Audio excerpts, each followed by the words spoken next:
When the brief was given, I struggled to find a suitable narrative and cast to fit the postmodern style I've gone for.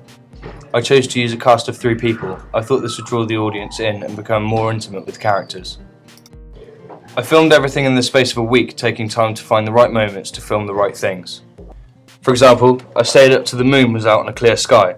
I researched into when the moon was going to be full. All this research gave me another chance to get a more artistic edge on my film, so I took the time to find a good range of shots that were more thought-provoking for the audience. The audience were confused at the start, making comments on things such as Henry walking up the stairs and going into the dream sequence where L16 makes the comment that she likes the voiceover. She likes it when he opens the curtains and when he answers the policeman, but she wasn't sure about Henry walking up the stairs to the field. When he goes into the dream sequence, it's not clear. So maybe you could add a transition here to make it more clear to the audience. I like the shots with Ollie as he looks eerie, and this effect works, but I'm not sure about the effect on Ollie when he appears dreamlike. The audience liked the beginning when Henry was waking up. The main thing they liked about it was the titles I used. I watched the films Fight Club and Seven and saw that their titles were like it. And it set the scene for something wasn't right straight from the off. At first, some people commented that they didn't understand what was going on. It took a while for the storyline to come into play.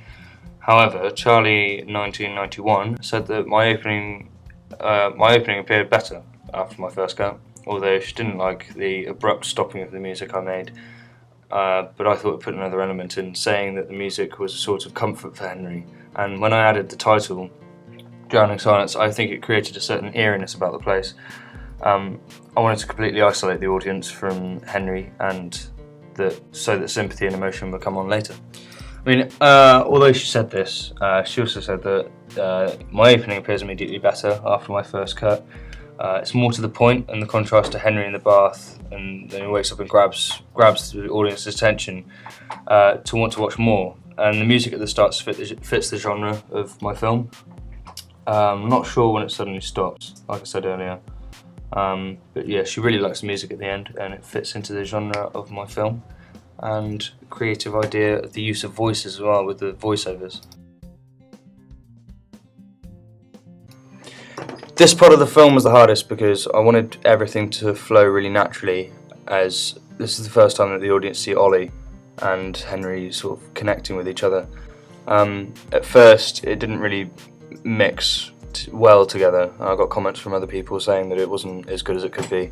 So I made it sort of tighter, made the cuts shorter, and overall, well, Tom said that it was actually quite scary, and it was quite in your face in a way, and I sort of changed it for the better, because overall I wanted my film to have that effect at the end, like the shock value at the end of it.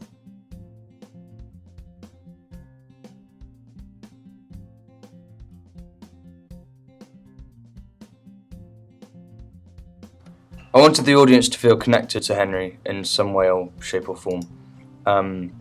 So whether that be like sympathy or empathy or what. So in the framing of my shots, I sort of took into account what the audience would want to see from Henry, and I sort of showed him in 2 different lights. One from where he's not exactly parallel with the camera, he's not connected with it in any way, especially in the morning scene when he wakes up. He doesn't look straight into the camera, and there's the element that Ollie is actually standing in front of him watching him, although he's not seen on camera. Whereas at the end we see that when he finally cracks and he shows us sort of like his aggressive side, which we shouldn't really see from someone like that's viewed so calm in the morning.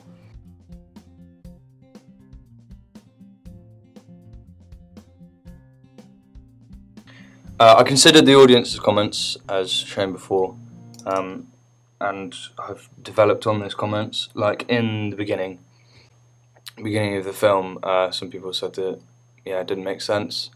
Changed it, made it more tighter, made some of the shots a bit longer, some of them a bit shorter, because it prolonged a bit too much, some of it. But the relationship between Henry and the audience is very much connected at the beginning. However, when you get to the end, it becomes a little bit disconnected as we see a different light. And Ollie sort of helps us disconnect from him as we see Henry as an even more feeble character, and we don't quite understand what he's going through.